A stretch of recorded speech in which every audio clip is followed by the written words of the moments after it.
Hey, welcome back to the shop today. Just wanted to take some time to explain this little project that I've been working on. This is a 1/3 scale Willys CJ2A pedal car replica that I'm working on. This type of pedal car was popular sort of post World War II. You would find designs in the back of magazines and that kind of thing. If you're interested, there are a lot of uh, old drawings and designs and stuff online. For this particular case, I didn't follow any designs exactly, more just the general principles of how the drive mechanism works. I really just relied on what materials I had available in my shop to try to keep the cost low. I'm building this pedal Jeep for kids sort of in the age bracket, probably 2 to 5 years old.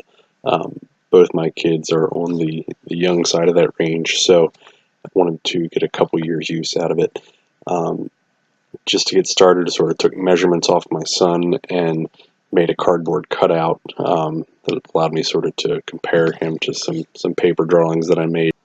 The first part I decided to fabricate were rear bearing holders. So these are simple press-in bearings into some plate steel.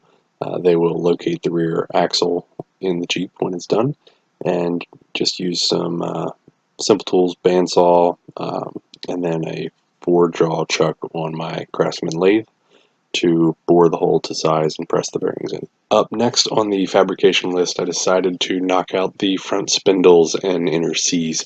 So this is what the front wheels will spin on and allow the steering.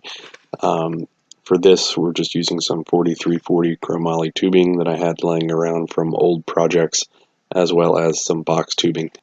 You can see here I'm using the bandsaw to cut the box tubing and remove one of the sides of the box to create the C's. Up next, you can see the spindles and inner C's mocked up on the Harbor Freight hand truck wheel and tire assembly. Um, I also don't have pictures of this, but made 4 small collars out of bar stock on the lathe and cross-drilled them for cotter keys to hold the front wheel onto the spindle. To wrap up today's video, I just wanted to show you here the inner C's and axle tube cut laid out here on my welding table.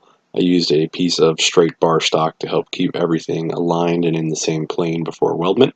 And then after welding here, you can see the front tires and front axle assembly all put together. Just waiting on the rest of the Jeep to be made. Over the next few videos, I will be showing the rest of the chassis fabrication, and then here as we move into the winter months, I will be working on finishing up the all-steel body for this project.